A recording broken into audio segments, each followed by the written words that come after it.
What does it mean to remain at home for so long, in complete solitude, or with one's partner and family?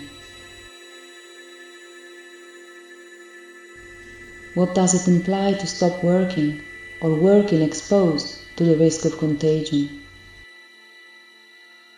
What are the consequences of having transferred almost all our work and relationships online? Has anything changed in our emotional and working relationships due to being exposed to the once private spaces of our colleagues, clients, and employers through our screens? What is our loneliness like? What is the forced sharing of our homes like? What is the legacy of the almost complete disappearance of the separation between private workspaces and times? The consumption of leisure time. The continuous promiscuity of our dining and work tables. What is left of us, of who we were, after almost a year and a half of worldwide confinement? With the prospect of a long transition period lying ahead of us. What are the consequences of no access, followed by restricted access, to live artistic and cultural experience? Do suffering, restrictions, the lack of work unite or exacerbate social differences, competition, violence? How can we deal with the escalation of domestic violence? What does "nothing will be the same as before" mean? What has come to light during the pandemic in terms of relationship and work? What can art do? What can I do, insofar as I can, to fill in, at least in part, this sense of loneliness? This sense of loneliness. To transform, to accompany our bewilderment, to strengthen connections from a distance.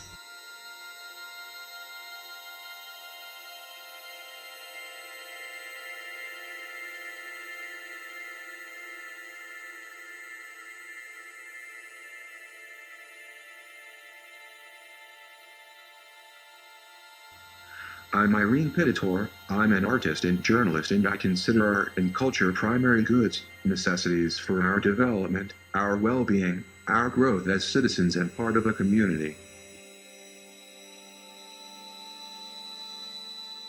After a short introduction, I would like to present some art projects to illustrate different ways in which art can foster connections even from a distance. Art and culture are important resources for care, education, self-development, and the construction of a more equal and inclusive society. This is also stated in 2019 World Health Organization's Health Evidence Network Synthesis Report, the largest review ever carried out on the subject, which assessed more than 900 papers over the last 20 years. Moreover, the new European Agenda 2030 emphasizes the importance of cultural crossovers.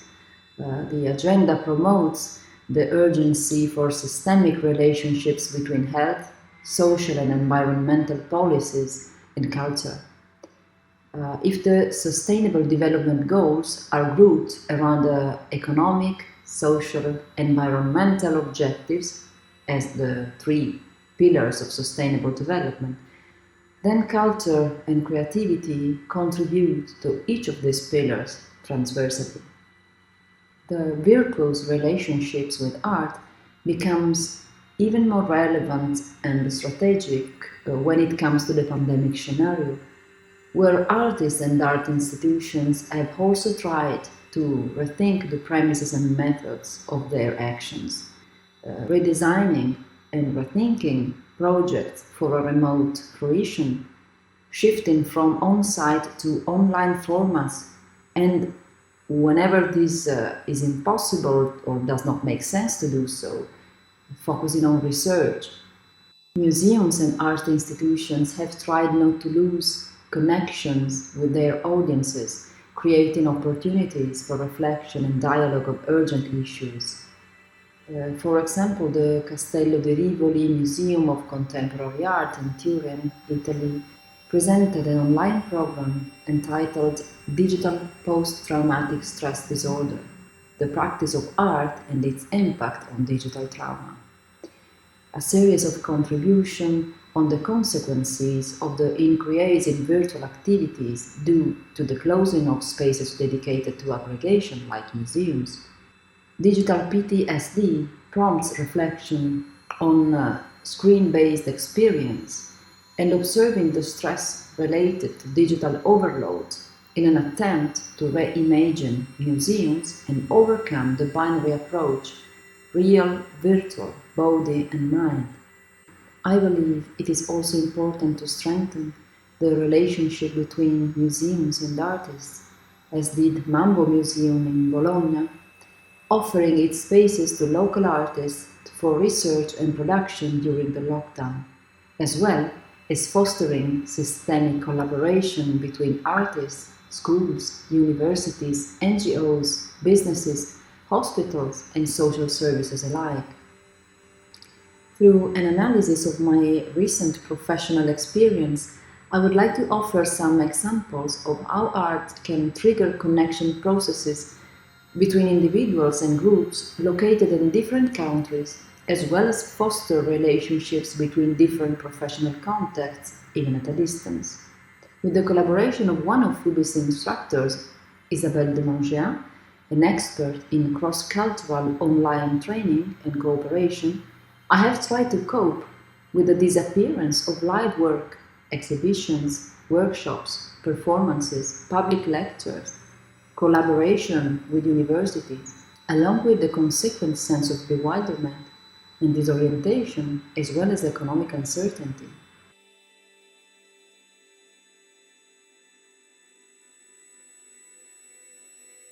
Use Me Flag is a participatory art project of mine based on performance and photography.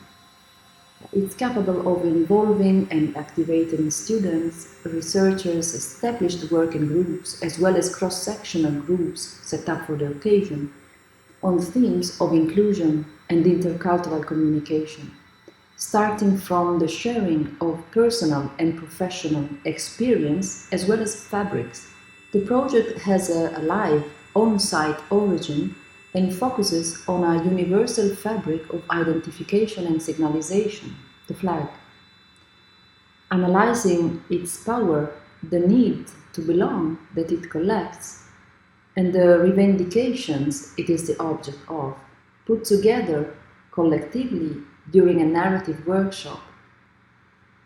The flag is made up of heterogeneous fabrics that take advantage of their stories to express an idea of inclusion rather than supremacy. The long flag, symbol of an idea of welcome nourished by the personal experiences of the participants, is then translated into the object of a performance open to the public. And once the usual position of the flag is inverted and it is placed on the ground to form a pathway rather than being hoisted, the public is invited to step onto it. The audience's walk is accompanied by the voices of the performers who whisper the story of their own meter of fabric. The digital version of the project, US Me Flag Online Edition, was conceived in 2020 during the first Italian lockdown. Despite the distance, the impossibility of patching the fabrics together and meeting the audience live, this online experiment opened up new perspectives for the composite virtual flag and its stories.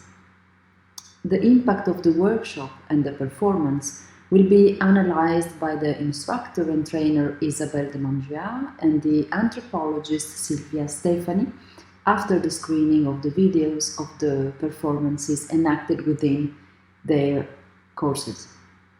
Let's start with the 9-minute video showing the public performance Isabelle Demangeat students did during the course Communication and Cooperation Across Culture at a Distance at FU-BEST University. The students come from Canada, Germany, Korea and China. The performance took place after a 4-hour workshop dedicated to the topic of inclusion and as well as intercultural communication, based on students' experiences and textiles. In addition to English, we worked in 4 other languages, the mother tongue of each participant, so that the group and the audience of the performance as well unexpectedly had to face unfamiliar languages and experience the frustration, curiosity, and sense of foreignness or belonging that often accompany experiences abroad.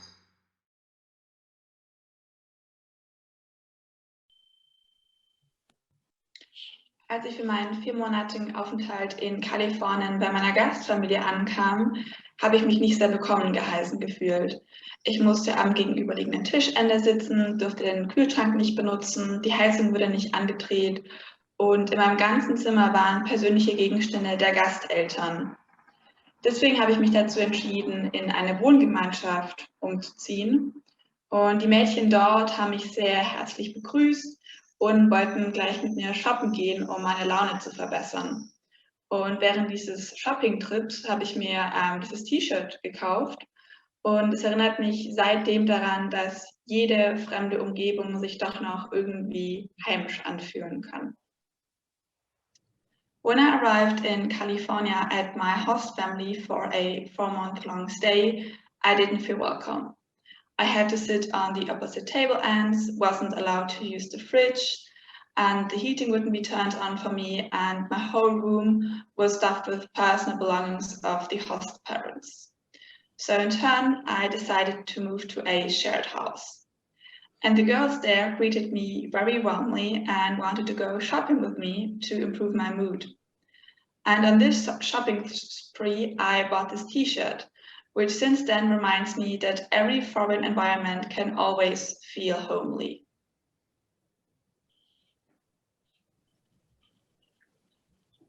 Après mes études secondaires, j'ai voyagé pendant 6 mois à l'étranger.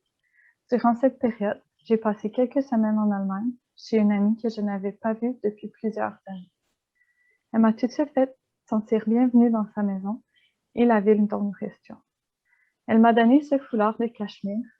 Ce foulard est très doux et me fait penser au temps dont nous avons passé ensemble. After my high school studies, I traveled for 6 months abroad. During this time, I spent a few weeks in Germany at a friend's house that I had not seen for many years. She immediately made me feel welcome in her house and in the city where we lived. She gave me this cashmere scarf. It is very soft and reminds me of the time we spent together.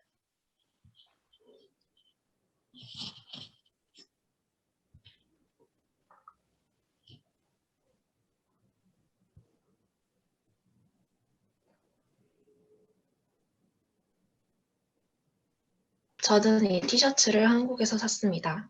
어떤 내용이 적혀 있는지 전혀 신경 쓰지 않은 채 그저 집에서 편하게 입기 위해서 구매했던 티셔츠였습니다.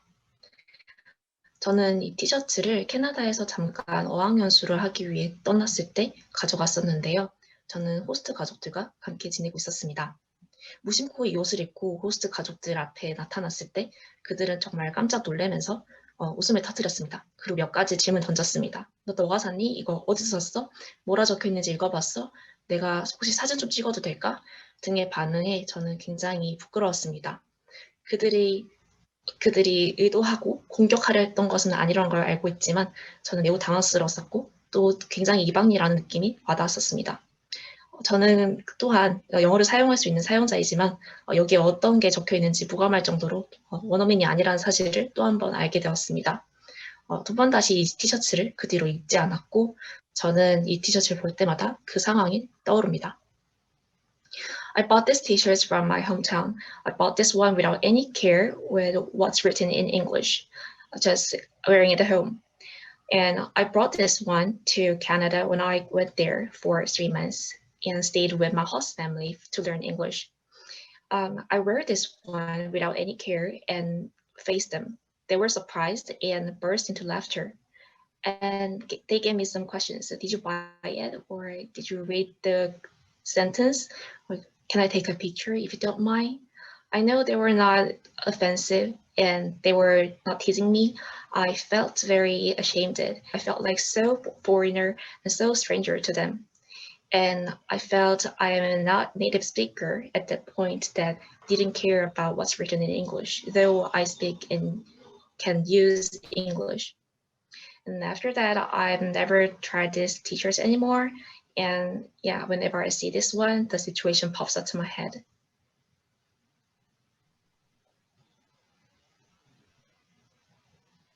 我想要分享的织物是这条蓝色的运动毛巾，这是我最好的朋友送给我的。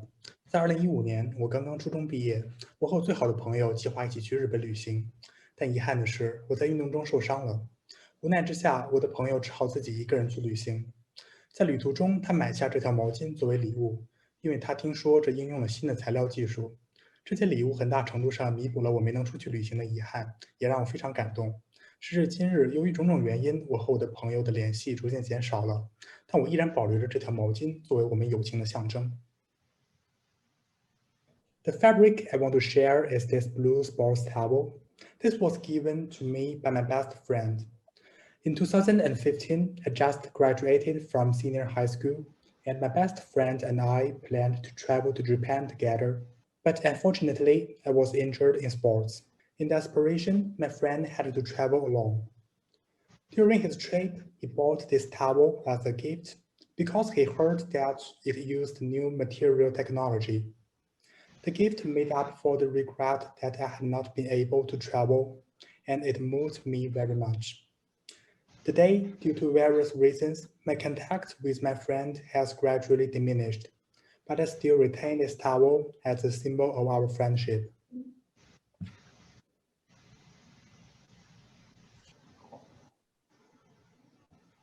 안녕하세요. 이 옷은 제가 어릴 때 해외에 3년 살다가 온 직후 체육대회 때 입었던 옷인데요.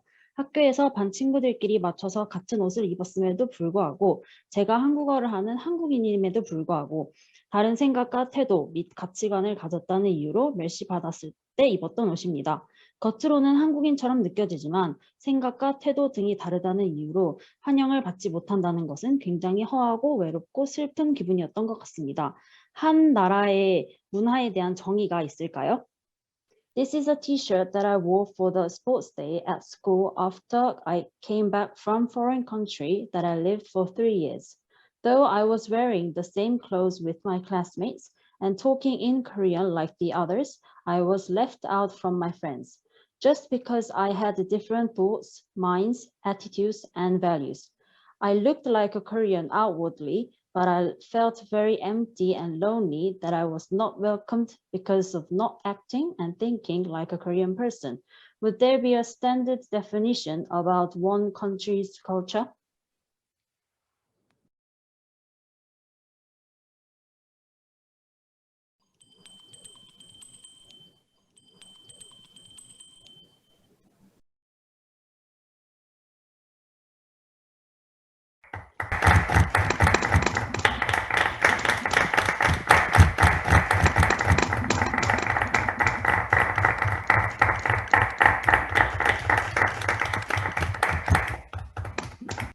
Attachment.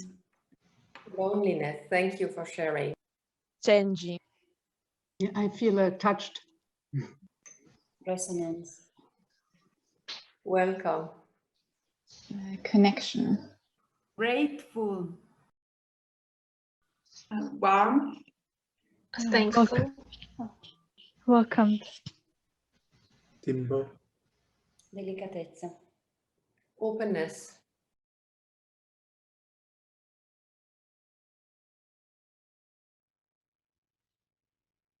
Yeah, thank you for having me and giving me the opportunity to share the experience as an instructor with the project US Me Flag. I work with very diverse groups from people around the world, both on ground and online. And since 2020, of course, 98% of my work is online. My first contact with your project, USME Flag Online, was with a workshop and performance you led last year, December, with a group of 20 students from Turin. And the topic was also about feeling welcome or not welcome. I was one of the spectators at that time, hidden on the Zoom platform during the students' performance. I was really fascinated by the experience, the stories told by the students, how concise and rich the contents they convey are. And as a trainer and lecturer or instructor, I wished all my participants could share the same experience. And it was a starting point, the starting idea to include your work into the course on communication and collaboration across culture at a distance I ran this summer for the FU-BEST University in Berlin. What I would like to share with the audience is what is the importance of this format and how we can contribute to the work of the group. And from my experience, it has a major effect on two elements. One is the self-awareness and which is needed for cross-cultural competency. And the second one is about the group dynamics. So if we look at the first one, to enhance the competency of people working across cultures, self-awareness and the disruptive experiences we do all when we are outside of our cultural environment is crucial to understand how to create really understanding. Very interesting that the students shows good and bad experiences for these disruptions they encountered when they were abroad. The second part is, as I said, the group dynamic. And the group dynamic is also in the sense that it creates a cohesiveness, a cohesion within the group. This positive dynamic is something we need when we are working cross-culturally, especially in remotely, and also to understand the similarities and the differences we have with others. For example, we had a discussion in the group after the performance on which kind of experiences and which kind of differences people, because of the different backgrounds, will notice in the experiences of the others. Also the use of language, because in the performance we use the mother tongue and the English. So there was opening a lot of very interesting discussion, which was on the level of the content of the course and also linked with the personal individual experience. So then, of course, the topic you chose, feeling welcome or not, helped a lot, not only because it's obviously aligned with the content of a course on cross-cultural communication, but also because it is a shared human experience. When the students shared the experience, we all quickly felt that we can recognize their emotions. We all, at some points, being abroad and being confronted with differences, were in that point and where they were. Working on a performance, there are 6 different points I identified which makes a difference. One is the sharing, to share in a very personal way. People open themselves. The second one is you concentrate on the conciseness of the story and you focus on the essentials. Then I noticed that the third point will be that people, and as a group, we build up a common result and successes, and a success everybody is responsible for.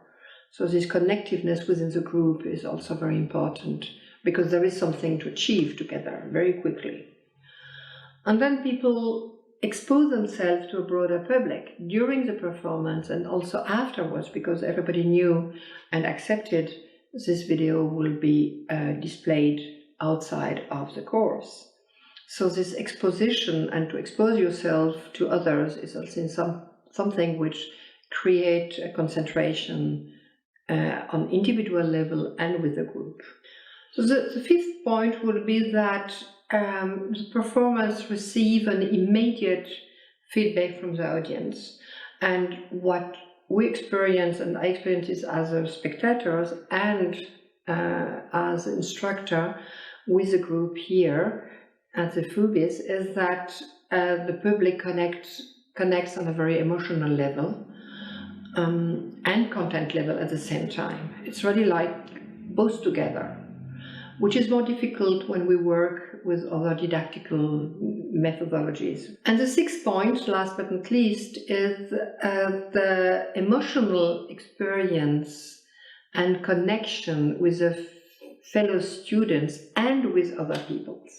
So that creates really the whole experience. And for me, it was the first time working in that way with a performance, with an artistic also point of view, which give a different dimension.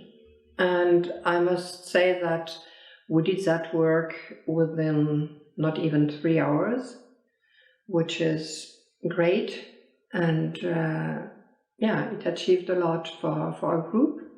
And we had a lot of discussion also after the performance linked to the content on the course itself. So thank you very much for the experience. And I thank the students also for going into this adventure all together. Let me introduce myself. My name is Silvia Stefani and I'm an anthropologist and a social worker. I met Irene at the very beginning of the You As Me Flag artistic project in 2018. Together with a group of anthropology, social work students and teachers, we waved together a very long flag made up of our personal fabrics and welcoming stories, which became at each performance a carpet to walk on. In 2020, I became coordinator of a one-year-long course organized by the Intercultural Center of the City of Turin and the ASAI Intercultural Animation Association. The course is for young people who want to train on intercultural animation.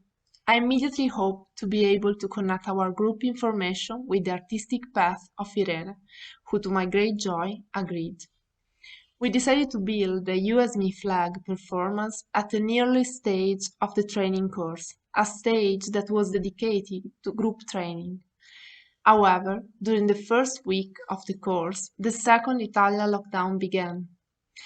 I never saw the course participant in person until the following spring. We had to get to know each other, discover and trust each other through the Zoom call, looking at the boxes on the screen. I wasn't able to imagine their bodies behind those screens.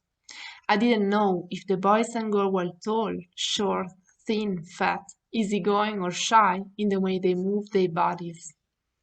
Building a group in those conditions seems a difficult challenge to me. How difficult it was to turn the performance of You As Me flag in an online one. The very materiality of the fabrics, the act of walking, the whispers in the ears seemed so important to me. Yet Irene did not lose heart. With her mastery, she has managed to rethink the performance in a digital key. It would have been an experiment and an act of resistance. Why did I think You As Me flag would it be important in building our group, our community of practice? The artistic dimension in which Irene had guided us allow us to wave bonds on a deep level. Art works with other languages and reach different levels, following speeds and movement far from the ones of rational thought. Art allows us to produce knowledge that does not necessarily separate the mind from the body, the individual from the collective, the rational from the dream. These are plans that we are not used to frequent and which are, however, so inevitably present and necessary in social and educational work. I didn't know if it would work online.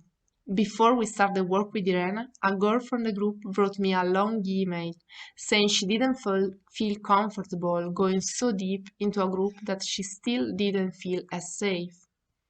She also suffered at the thought of having to cut a fabric to give a welcoming message. It seems to her a contradictory gesture. Later, she understood the practice was not an act of cut, but of transformation, necessary to create something new and collective. Another participant had a strong difficulty in showing her own on the screen.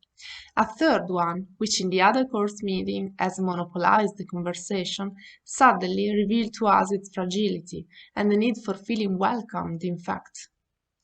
With Irene, we have built a gentle context in which everyone could feel at ease and find their space. We experience the welcoming not only in the stories, but in the way of being welcomed in the performance, moving from our fears, desire, and possibilities. It was a great lesson for a group in training. Finally, the construction of our virtual carpet has collected deep stories, live frames that each one has chosen to share with the other, emotions and welcoming meanings in which we recognize each other. Each voice resonates in other one's experience. The moment of the final performance was full of emotion and concentration. I would like to conclude by underlining this last topic, which I believe is truly a fundamental element of the encounter between art and the social world. The final performance, the attention and care of the gestures, the precision of the stories, the concentration of being there that Irene made us train, is, in my opinion, one of the central elements, because it allows us to transform what had been an intense moment of encounter and reflection within our group into something public. It has transformed our group work into something that can communicate with the outside, that can build bridge. Our experience has not remained private. It has become a collective heritage, which in communicating and involving other people can really promote the work of cultural transformation, which is one of the most interesting purposes of social work and artistic work.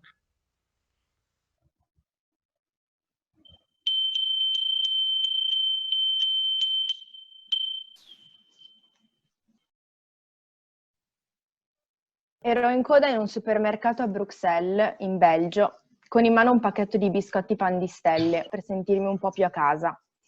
A un certo punto una bambina mi osserva per un po', dopodiché mi sorride e inizia a giocare con me, lanciandomi questo foulard rosso. Mi guarda, si avvicina e mi dice: "C'est un cadeau pour toi". Mi sono sentita a casa.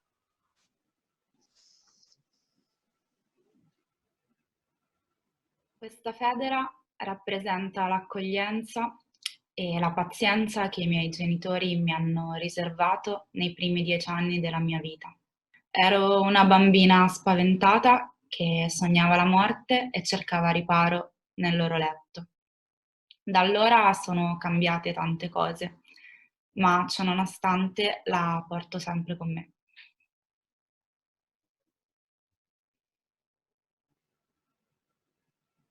Questo telo apparteneva a mamma Deo.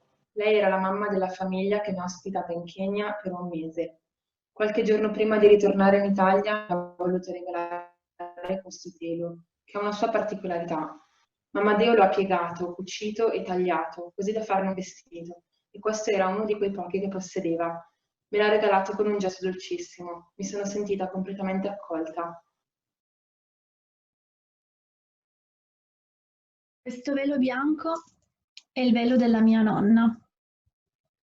Lei è mia nonna. Nonna è musulmana, mentre io sono cristiana. Viviamo nella stessa casa, siamo completamente diverse. Oltre alla religione abbiamo culture, pensieri e modi di vivere totalmente differenti. Accoglienza per me significa accettare le differenze. La diversità valorizza la società e soprattutto l'uomo.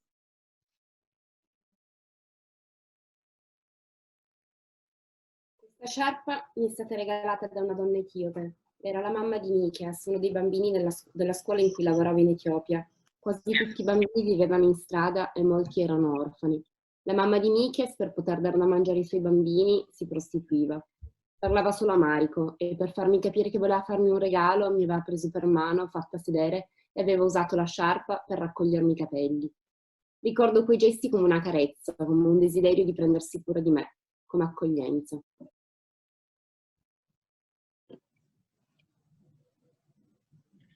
mio nome è Marcello, ma in Costa d'Avorio mi chiamano Tubabu Touré. Tubabu è il termine con il quale ci si riferisce all'uomo bianco, un termine anonimo che inizialmente ho vissuto come un marchio. Touré invece è il cognome della famiglia che mi ha accolto durante i primi mesi del mio soggiorno e che mi ha ribattezzato come Tubabu Touré, appunto. Un termine che unisce differenza e appartenenza, in altre parole accoglienza. Questo è il pagno che mi lega alla famiglia Touré.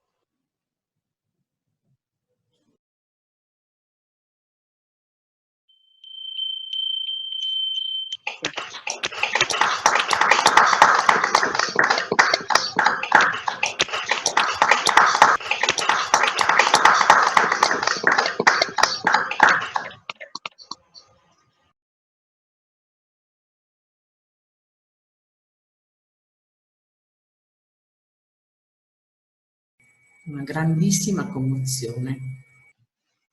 Emozione. Commozione. Cura. Ricordo. Vita. Purezza. Autenticità. Nonna. Coralità. Teatro.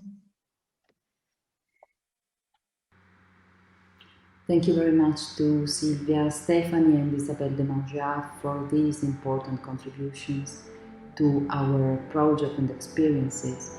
And we now move from a collective and relational dimension to a more intimate one through another art project I conceived during the first lockdown in Italy as a reaction to the impossibility of doing my work as a photographer.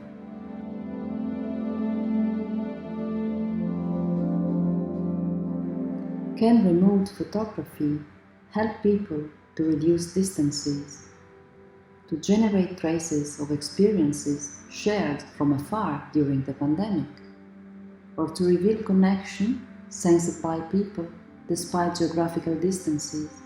From a distance, Isolation Portraits responds to the need to keep track and share the transformation, isolation, and fragilization our lives and work undergo. It's a visual and narrative project carried out online with webcams at different latitudes or a few blocks away. A collective constellation of discoveries that arose from the experience of living and working remotely. This project tries to challenge the boundaries of a new visual production in the absence of the proximity of bodies and the usual photographic devices, using conference platforms and webcams not only to communicate but also to document the specificity of this time. By portraying people in their living and work spaces and collecting their voices, the project aims at revealing different conditions of life, access to the internet and the communication devices. I work through my own devices and those of the person I am portraying, a computer or a smartphone with a video camera and a wireless connection. The project consists of a preliminary interview, a shooting session, and an in-depth post-production work. The result is a composition of screenshots and voices. The interview and the remote photography session can take place in any country, whatever the language of the portrayed person is.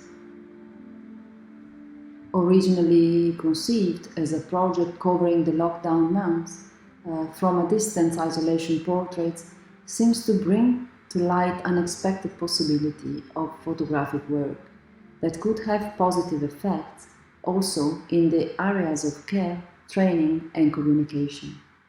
I would like to share a 6-minute video with excerpts from international portraits created with the support of Aix-Marseille University and showcased for the first time online at Jeux de Lois, Festival des Sciences Sociales et des Arts, organized by Aix-Marseille University and Musen Museum in Marseille.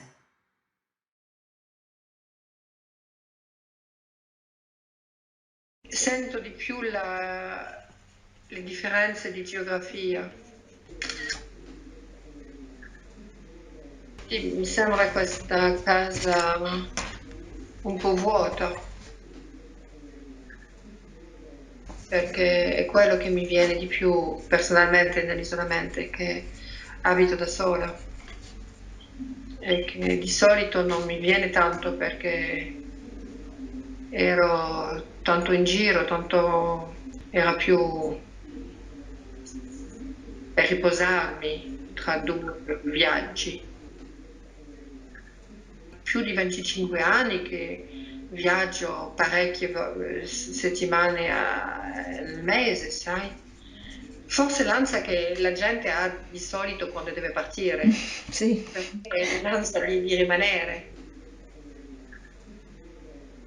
Ça va faire remonter à la surface. L'anxiété du vide. L'anxiété du vide du travail, du vide de l'occupation. Pendant le premier confinement, c'était horrible pour moi de travailler. Je pouvais faire cours, je répondais aux mails, mais je pouvais pas penser. J'étais dans une forme de pensée figée, gelée. Parce que toute mon énergie, elle était tournée vers le fait d'essayer de comprendre. Comme je suis historienne, j'ai essayé de regarder ce qui s'était passé par ailleurs, avant, sans pouvoir comparer, mais pour avoir des jalons, essayer de trouver des outils pour penser. Et je trouvais pas grand-chose. Pendant le premier confinement, non, j'arrivais pas à travailler. Pendant ce confinement-là, je ne fais que travailler. Mon bureau, il est jamais fermé, ni la nuit, ni le week-end. Derrière un écran, je peux pas. Alors j'essaie, je regarde des spectacles, des captations de danse, etc. Mais c'est un ersatz insuffisant. Enfin, ce sentiment que j'ai toujours quand les lumières s'éteignent, cette espèce de mise en attente du corps, de mise en tension. Ça, c'est quelque chose qui est irremplaçable, je crois. De non reproductible en dehors de ce moment-là, dans cet endroit-là particulièrement.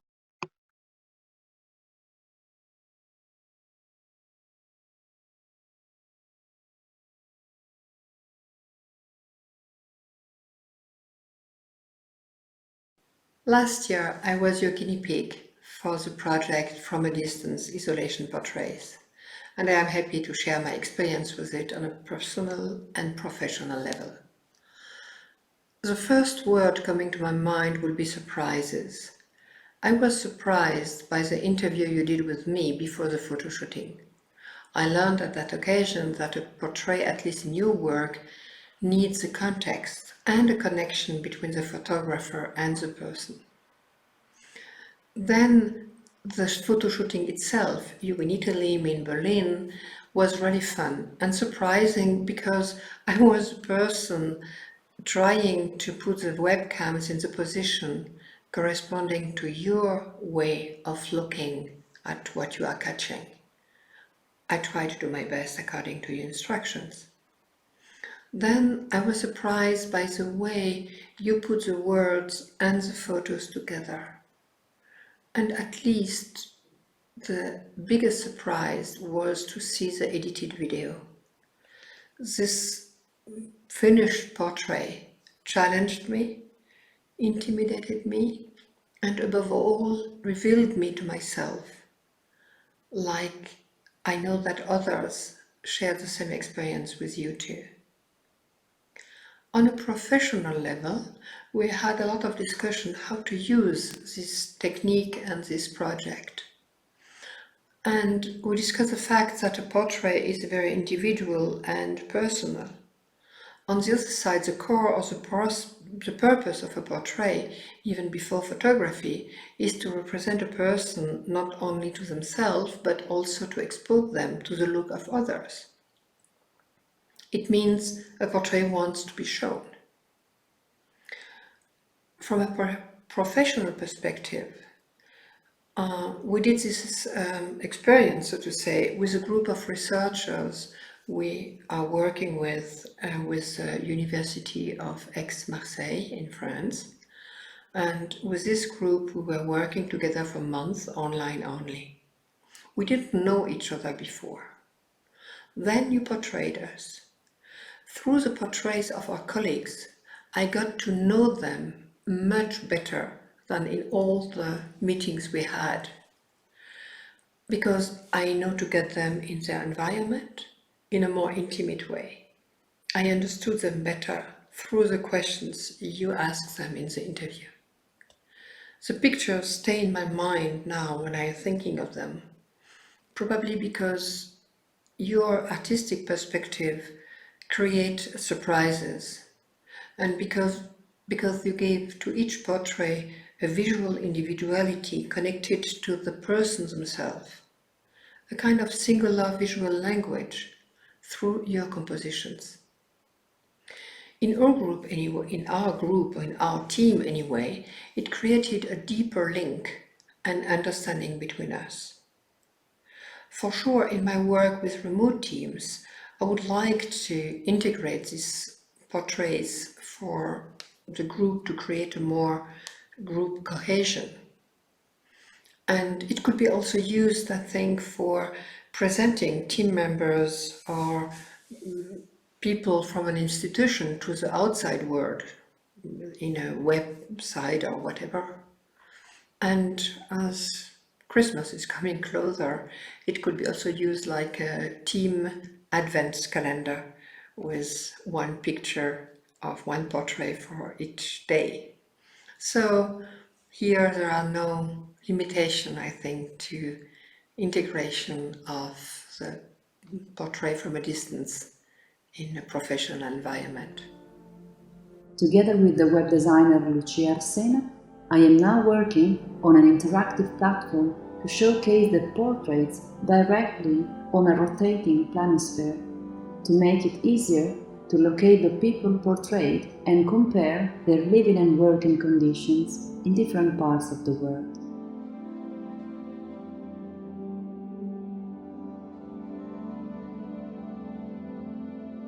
The sharing of these case studies aims at promoting and strengthening cooperation between artists, students, professors, as well as professionals from different sectors through participative art projects as a fruitful, innovative tool to reduce distances, support processes of change and inclusion.